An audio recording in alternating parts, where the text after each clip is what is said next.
Now, friends and family of slain 19-year-old Lethabo Mokonyane-Matula have gathered to bid farewell to the grade 11 pupil who was stabbed and killed outside the premises of Lesedi School in Mamelodi, Pretoria earlier this month.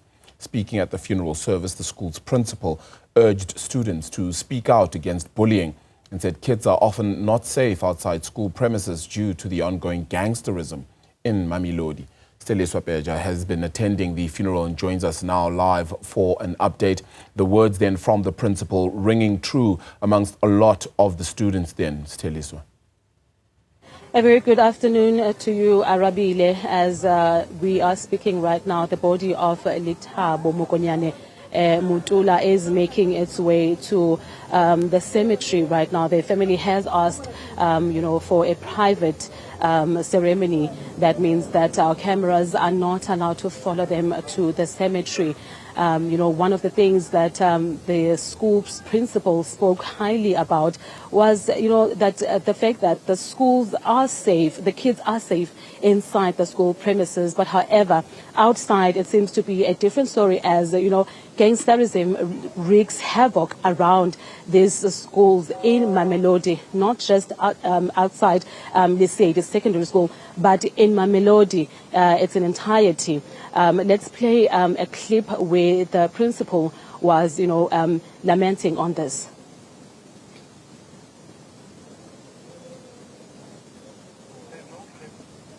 All right, it seems that we don't actually have that clip ready as yet then, Sitheliswa, so we'll certainly try to get that for you then as the day progresses then as well. But certainly very interesting, some of the words even coming through from the family members, if you could perhaps share a little bit from that, Sitheliswa. Thank you so much, Steve, for your time today. The principal was talking highly about the fact that there's a lot of gangsterism outside the school. As you remember, that this incident did happen outside the school. The MEC of Education is calling it a premeditated murder, as these school kids were not even at school on the day that this incident happened. No, thanks very much. We work tirelessly to make sure that our schools are safe at all times. Like as MEC would have indicated that there's more patrollers that are at the school. And what we put an emphasis on was that the police need to also support us. And we have an agreement with them to say all the schools that we have identified as those that will be in the high-risk areas, we have 75 out of those. So in the morning, we will request at least to have visibility, and in the afternoon, after school, more visibility. That's how we will probably care, because if one would want to come from home, not at school, to want to attack other learners, if there's police visibility, probably that would have been kept. But we'll put an emphasis on parents to work with us as well. We need more disciplined children in our schools, more than anything. And speaking to police visibility, we see that in such cases there would be police visibility, but also only for a few, for a short space of time, and there's no consistency on that. What plans does the education department have, to put in place to ensure consistency? No, well, there's an assurance from the cluster itself. Talking about the safety and the security cluster, more so about, all those that are involved in the law enforcement, be it your metro police, be it your police, be it, community safety with their CPFs. So everyone work in the cluster, and they agree that our schools need to be, attended to. We are not saying our police must be at our schools. But a sense of visibility in the identified time, specifically those that would have identified, because these are children. When they see police, we are assured that they can't harm each other unless now elements that will be coming outside the school parameters. Then there we will say the community need to work with us and make sure that our schools are safe at all times. And really where it starts is, within the school premises in terms of bullying. The principal also spoke on that.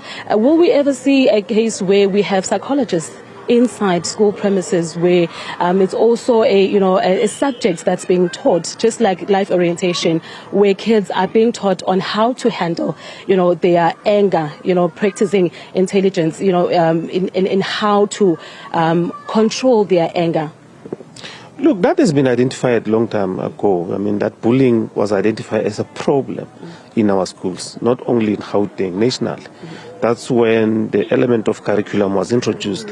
From grade 3, 4, in the foundation phase already, we are teaching children how to identify and how not to be bullies, how to identify bullies and how to report, encourage them to at all times to report, because that's where the problem is. But also SGBs as parents and school management not to take it light. There's a code of conduct to be adhered to. Anyone that transgresses the code of conduct must be taken to task. Go to the disciplinary. If they need to suspend, they suspend for a few days. Go to the disciplinary. Parents come. And if there's a sanction that need to be meted out, they do so that it becomes a deterrent, that if you do this, this is what is going to be happening. And that's why we actually are happy that the police have arrested the perpetrators, so that other learners can know that if you do this, you're going to be arrested and you will be in custody. I mean, as it were, those children that were arrested, they are still in custody. They will be appearing on the 7th of July to apply for bail. So it might be a deterrent to those that are saying we might do this and get away with it. Then it's not going to be the case. Okay. Steve, thank you so much for your time. That was Gauteng Education spokesperson Steve Mabona talking on gangsterism in schools and as well as bullying, saying that these kids need to know that if they don't adhere to the school's code of conduct, there will be consequences.